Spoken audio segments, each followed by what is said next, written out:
उधर बड़ी खबर आई अमेरिका की इजरायल को दी गई चेतावनी से जुड़ी। इजरायल की गाजा में लगातार बमबारी से नाराज अमेरिका ने बेंजामिन नेतन्याहू को चेतावनी दे दी कि अगर उन्होंने गाजा पट्टी पर हमले बंद नहीं किए तो दुनिया के कई देशों से मिल रहे समर्थन को खो देंगे। मतलब ये कि हमास की जंग में जो देश इजरायल के साथ खड़े हैं वो उनके खिलाफ भी हो सकते हैं।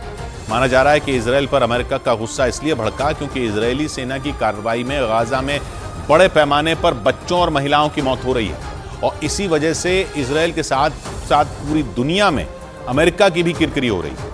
ऐसे में अमेरिका दुनिया के सामने अपनी साख बचाने के लिए इजरायल के साथ सख्त रवैया अपना रहा है और अमेरिका के राष्ट्रपति बाइडेन की चेतावनी को इजरायल के लिए तगड़ा झटका माना जा रहा है। असल में अमेरिका इजरायल पर गाजा में आम लोगों को बचाने के लिए दबाव बना रहा है। यानी कि इजरायल को जंग में अगर पहले की तरह अमेरिका का साथ चाहिए तो उसे अपना रुख बदलना होगा, लेकिन इजरायल इसके सख्त खिलाफ है। उसकी सेना किसी भी कीमत पर गाजा पर हमले नहीं रोकना चाहती, इसलिए दोनों देशों के बीच दरार पैदा हो रही है। मतलब कि गाजा में भीषण हमलों की वजह से इजरायल दुनिया के देशों से समर्थन खो रहा है, क्योंकि उसके सबसे खास दोस्त अमेरिका ने ही अपना हाथ खींच लिया और दुनिया के सामने खुलकर इजरायल को चेतावनी देने पर मजबूर हो गया। असल में इस जंग के दौरान सिर्फ इजरायल ही नहीं बल्कि उसका साथ देने वाले अमेरिका पर भी कई सवाल उठने लगे, क्योंकि गाजा में इजरायल की सेना की कार्रवाई में बड़ी संख्या में बेगुनाह लोगों की मौत हुई और इसकी वजह से अमेरिका भड़क गया।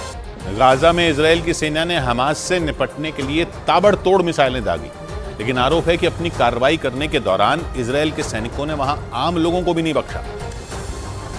इतना ही नहीं, आरोप है कि इजरायल ने वहां बच्चों और महिलाओं पर भी रहम नहीं दिखाया। मतलब पूरे गाजा में कत्लेआम मचा दिया। दावा है कि इजरायल की फौज ने जो वहां भीषण बमबारी की उसमें 18,000 से ज्यादा फिलिस्तीन के नागरिक मारे गए। उनमें करीब 8,000 बच्चे और 5,000 से ज्यादा महिलाएं शामिल हैं, जबकि जंग के दौरान 50,000 से ज्यादा लोग हमलों में घायल हो गए।